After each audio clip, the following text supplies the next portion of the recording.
What is your name? Mary Jo, Okay. And how old are you, Mary Jo?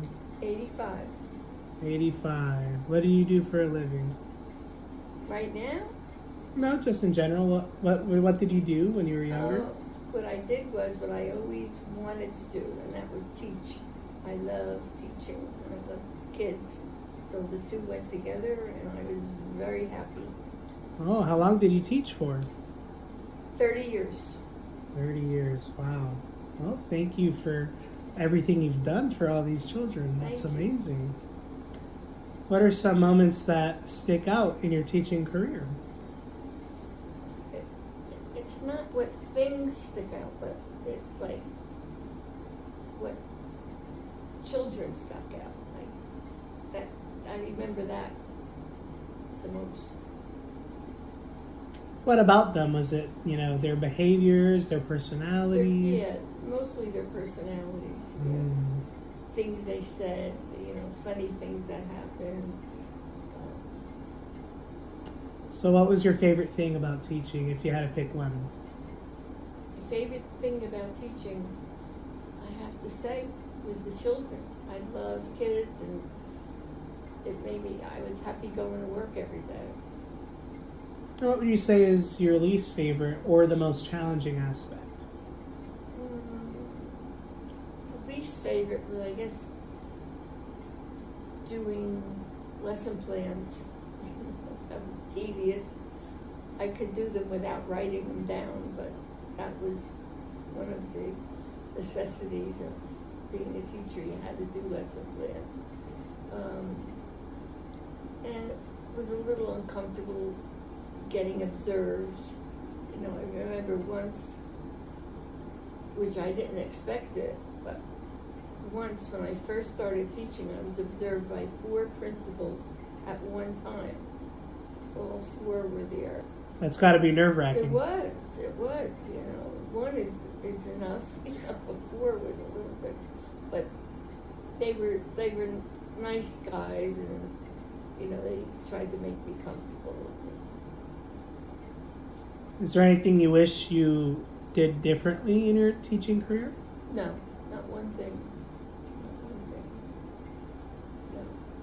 If you had a message to send out to future educators or new teachers, what sort of advice would you leave them? First of all, don't even start teaching unless you know in your heart that you really love children. Because if you don't, it's going to come through and kids are going to be hurt. So that would be the first thing I tell them. Be honest with yourself. Do you really love children? Do you like to be with children? Can you see being with children, that many hours a day and be happy? So that would be my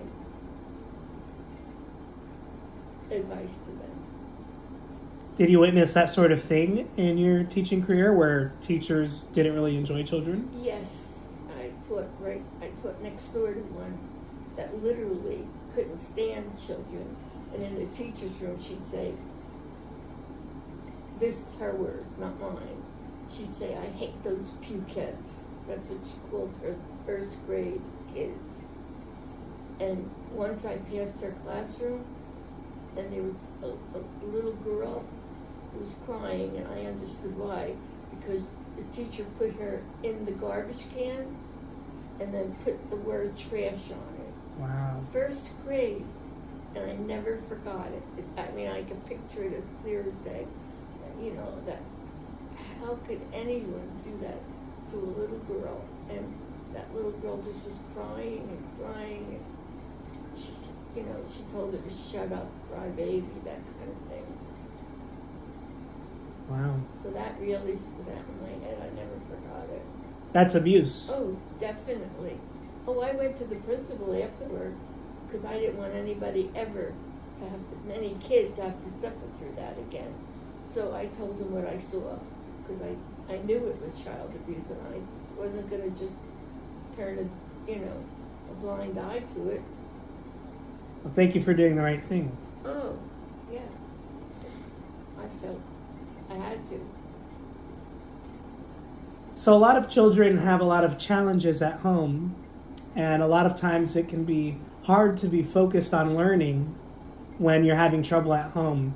So what's one way that you would deal with that? How would you help the children who are having trouble at home to focus on their education? I could think of one little boy that I knew was being abused at home, and he'd come in, with black and blue marks and sores.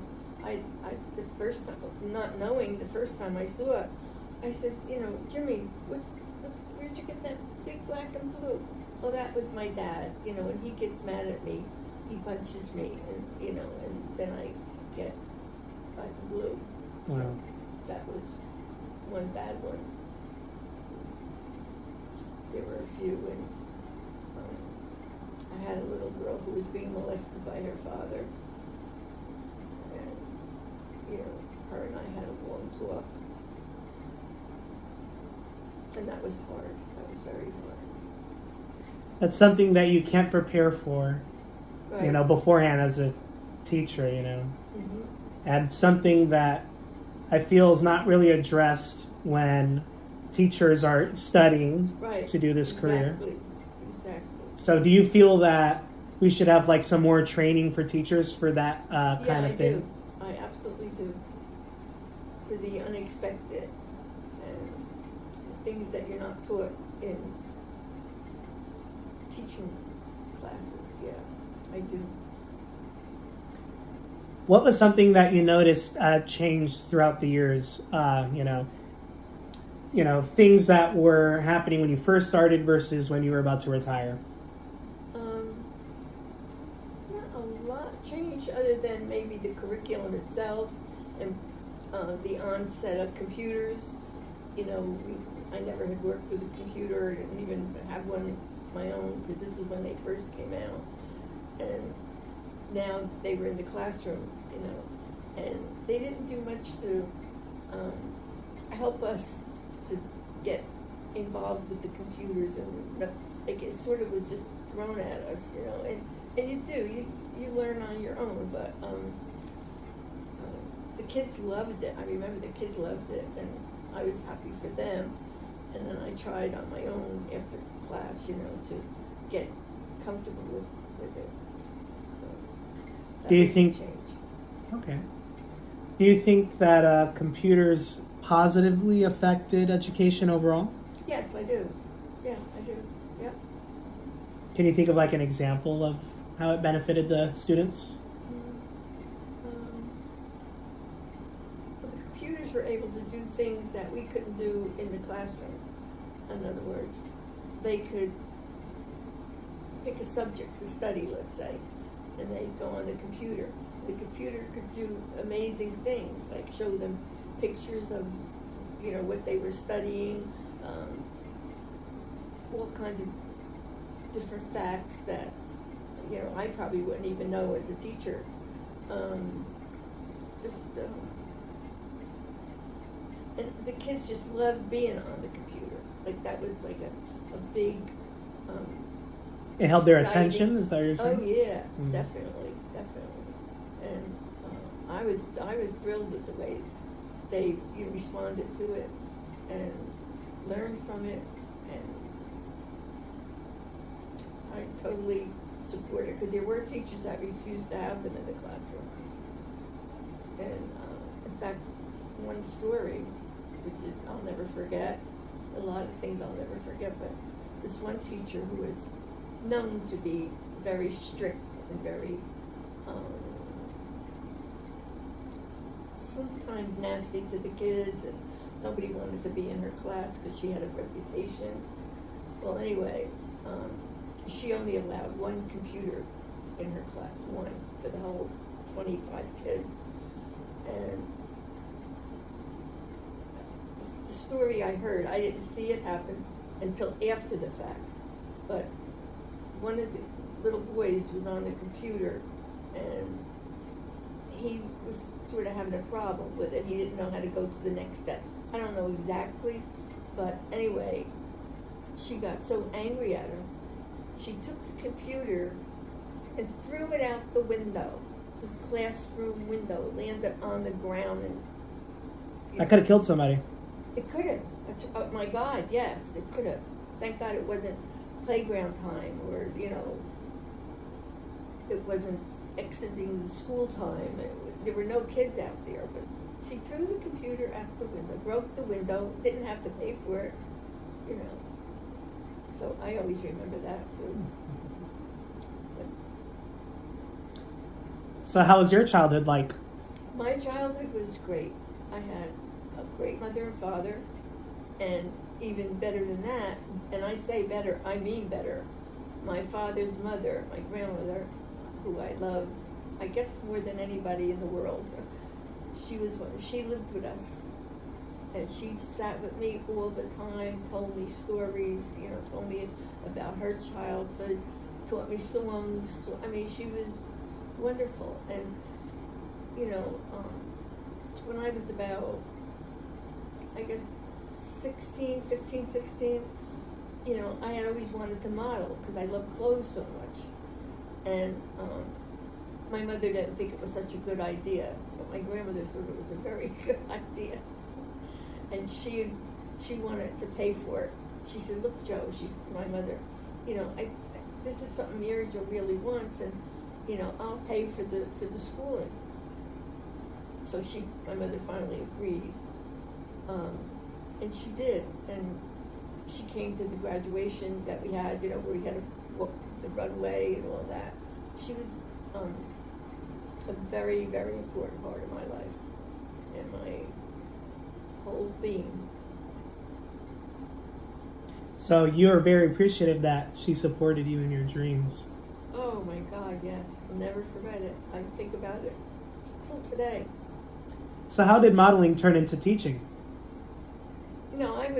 I was teaching. I went to modeling in the summer when I wasn't teaching. Oh, yeah. Okay. But then I was able to do both. I was able to teach during the teaching segment, and then I was able to model during the summer, which I did. So you really got to follow your passions, you would say. Would you say there's something that you wished you could do but didn't really get the chance to in life? No, not one thing. Not one. So you're pretty fulfilled, you would say. And so... I wanted to get my master's and I got it.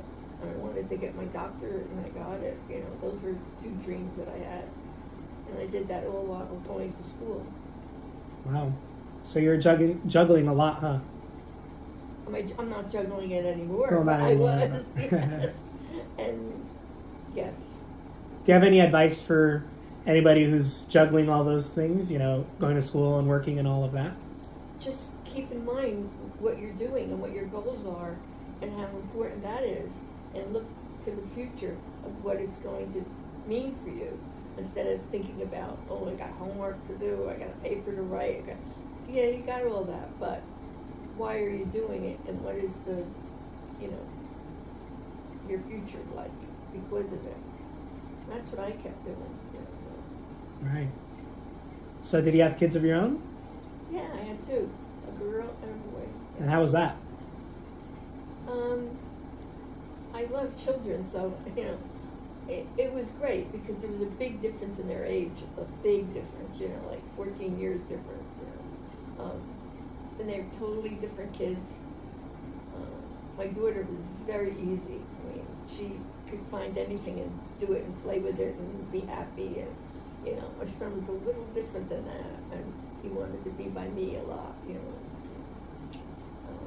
but he was also funny, and he had when I was teaching, he had a Spanish speaking babysitter. She was from South America.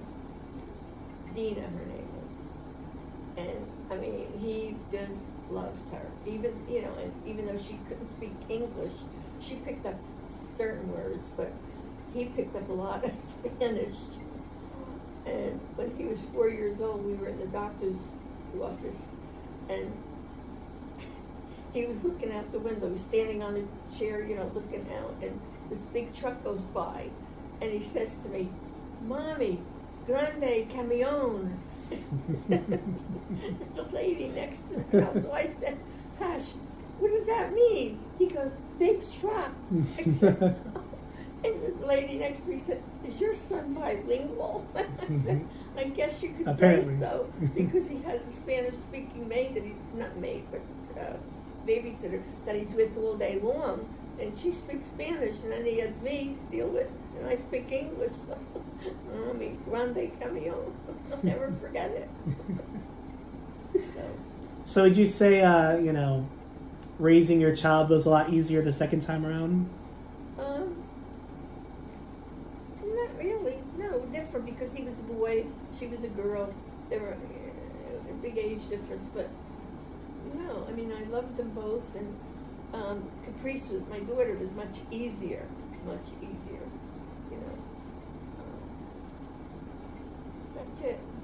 Any thoughts or advice on love and relationships? The only, I mean, I've never been asked to give this any advice on this, but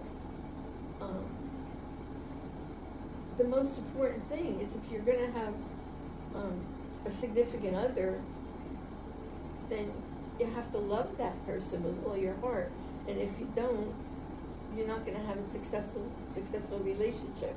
So you have to, not only love the person, but make sure you tell the person many times, over and over, how much you do care, how much you do love him or her.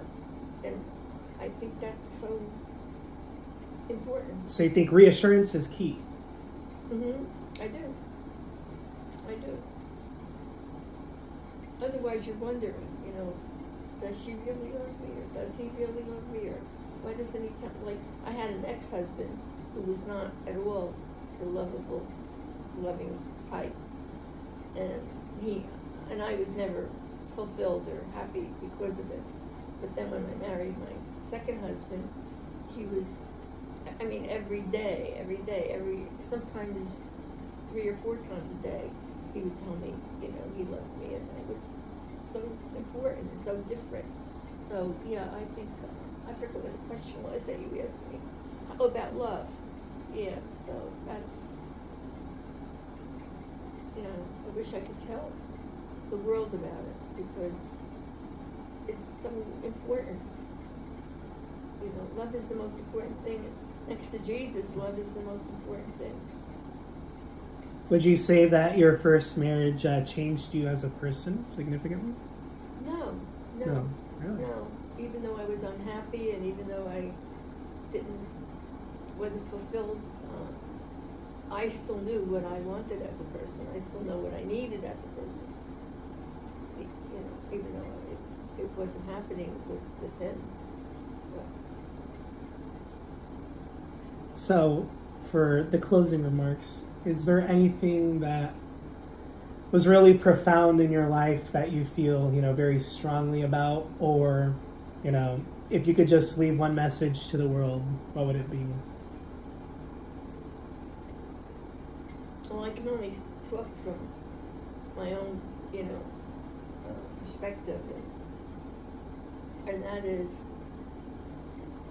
I think everybody should have someone that they, respect and love and gain from that person, like I did with my grandmother.